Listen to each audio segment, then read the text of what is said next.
Kisah Nabi Nuh alaihissalam dan bahtera raksasa. Setelah Nabi Adam wafat, yang bertugas menjadi khalifah di bumi ini adalah anak cucunya. Sebagian dari mereka memegang teguh ajaran Nabi Adam, namun sebagian lagi mulai melupakannya. Iblis berhasil menanamkan sifat-sifat buruk kepada mereka. Sudah waktunya untuk beribadah. Engkau tidak pulang. Tidak, pekerjaanku masih banyak. Di antara mereka yang mulai menjauh dari ajaran yang benar, masih ada orang-orang yang beriman teguh. Mereka adalah Wad, Suwa, Yahud, Ya'uk, dan Nasr. 5 orang yang terkenal soleh dan menjadi imam yang diikuti oleh banyak orang. Kalian harus mengingat pesanku ini. Jangan pernah meninggalkan ajaran Nabi Adam. Pesan salah satu imam tersebut. Satu persatu dari 5 imam soleh tersebut meninggal dunia, membuat para pengikutnya merasakan kesedihan yang luar biasa. Siapa lagi yang akan membimbing dan mengingatkan jika kami berbuat dosa? Ratap orang-orang. Iblis memanfaatkan kesempatan ini untuk menggoda mereka. Engkau memiliki keterampilan memahat. Mengapa engkau tidak membuat patung untuk mengenang mereka? Mereka pun terjebak dalam rencana iblis. Para ahli pemahat mulai membuat patung yang mirip dengan 5 imam soleh tersebut. Ajaran Nabi melarangku membuat benda sesembahan. Apakah tindakanku ini benar? Tidak apa. Patung ini bukan untuk disembah. Sekali lagi, iblis berhasil menghasut manusia untuk berbuat dosa. Setelah selesai membuat patung-patung itu, mereka mulai berkumpul di satu tempat. Ingatlah, wahai saudaraku, mereka adalah 5 imam yang telah membimbing kita. Janganlah kalian melupakan siapa mereka. Kita membuatnya bukan untuk disembah. Jadi, ini tidak termasuk perbuatan dosa. Begitulah, sedikit demi sedikit, manusia mulai membenarkan tindakan mereka. Waktu terus berlalu, patung 5 imam soleh ini mulai tersebar ke berbagai daerah.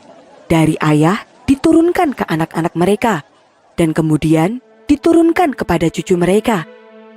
Semakin lama, cerita tentang 5 orang soleh ini mulai berubah, hingga akhirnya mereka mulai menganggap 5 patung tersebut sebagai Tuhan. Di tengah-tengah kaum yang menyembah berhala tersebut, Allah mengutus seorang nabi dan rasul. Beliau adalah Nabi Nuh alaihissalam. Nabi Nuh adalah orang yang cerdas dan kuat imannya. Dalam setiap tindakan, Nabi Nuh selalu bersyukur ketika ia bangun atau hendak tidur, ketika makan dan minum, atau mengenakan pakaian dan segala kegiatan lainnya. Tugas Nabi Nuh adalah mengajak kembali umatnya untuk beriman kepada Allah.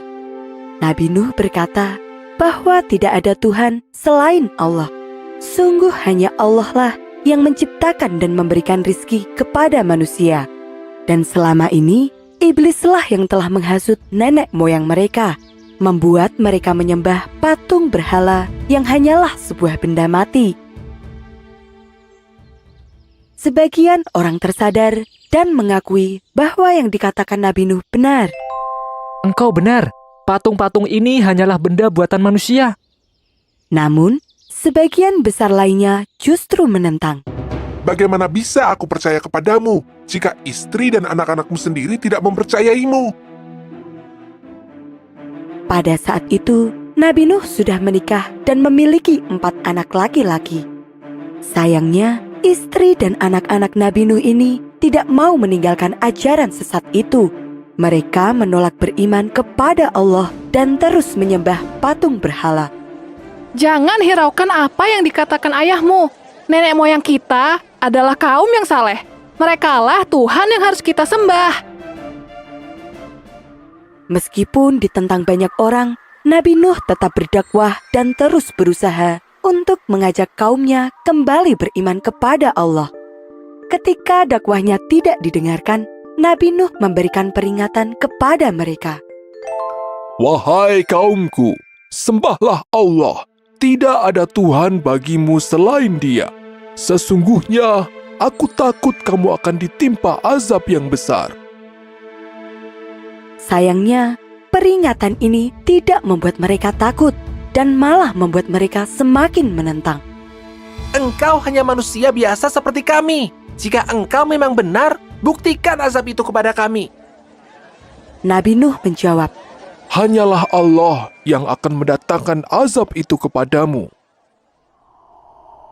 lalu datanglah hari di mana Allah menurunkan wahyu bahwa orang-orang yang beriman tidak akan bertambah lagi dan semua orang yang berbuat dosa akan ditenggelamkan. Allah kemudian memerintahkan agar Nabi Nuh membuat sebuah bahtera atau kapal yang sangat besar. Nabi Nuh mulai menanam pohon. Kelak, pohon itu akan ditebang dan dibuat menjadi kapal. Setelah pohon itu cukup besar, Nabi Nuh mengajak kaumnya untuk bekerja bersama-sama. Pekerjaan mereka ini menarik perhatian banyak orang. Beberapa pemimpin suku pun datang dan bertanya, Apa yang sebenarnya kalian lakukan? Dan apa manfaatnya? Kami membuat sebuah kapal yang sangat besar. Kapal ini akan menyelamatkan kami dari banjir besar. Tidak mungkin di tanah yang panas ini akan muncul banjir. Apa yang kalian kerjakan akan sia-sia. Tidak, Nabi Nuh berkata bahwa azab dari Allah akan segera datang dan orang-orang yang tidak percaya akan terkena hukuman tersebut. sahut pengikut Nabi Nuh lainnya. Namun sayangnya, tidak ada yang percaya pada ucapan mereka. Kapal yang sangat besar itu akhirnya selesai dibuat. Di dalamnya ada sebuah lumbung yang sangat besar untuk menampung bahan makanan serta kandang-kandang untuk menampung para hewan. Allah memerintahkan agar Nabi Nuh membawa para hewan berpasang-pasangan, jantan dan betina.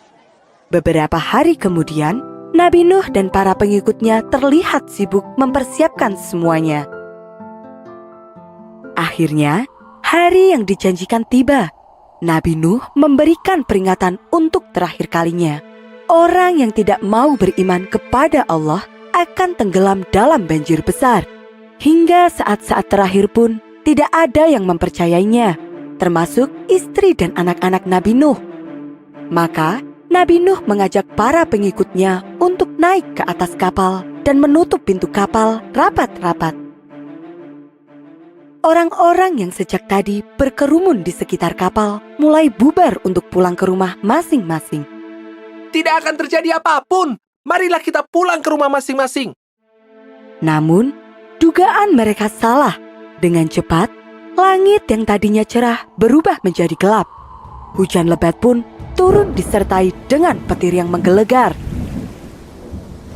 Hujan badai turun selama beberapa hari berturut-turut. Air mulai menggenang semakin meninggi. Orang-orang panik dan berusaha mencari tempat berlindung. Mereka berlari ke bukit-bukit dan gunung-gunung. Namun, kemanapun mereka pergi, air terus menggenang. Mereka mulai menyesal karena tidak mempercayai ucapan Nabi Nuh. Hujan badai dan angin topan terus berlanjut dalam waktu yang sangat lama. Banjir besar sungguh terjadi. Dalam peristiwa itu, hanya kapal Nabi Nuh saja yang berhasil selamat. Kapal Nabi Nuh terus terombang-ambing di tengah ombak besar, hingga Allah menurunkan perintah kepada langit untuk menghentikan hujan dan memberikan perintah kepada bumi untuk menelan semua air. Kapal Nabi Nuh terdampar di pegunungan yang sangat tinggi. Setelah keadaan aman, Nabi Nuh turun dari kapal dan mengucapkan syukur kepada Allah Subhanahu wa Ta'ala atas segala perlindungannya. Sebagai bentuk rasa syukur, Nabi Nuh dan para pengikutnya melakukan puasa. Peristiwa itu terjadi pada hari ke-10 Muharram atau dikenal dengan nama Hari Asyura. Nabi Nuh berdakwah di bumi ini selama 950 tahun. Perjuangannya sungguh panjang dan berat. Hingga akhir sebelum peristiwa banjir besar itu terjadi, pengikut Nabi Nuh hanya berjumlah 80 orang. Nabi Nuh melepaskan semua burung-burung dan binatang-binatang lainnya. Para hewan itu pun menyebar ke seluruh penjuru. Begitu pula dengan kaum Nabi Nuh.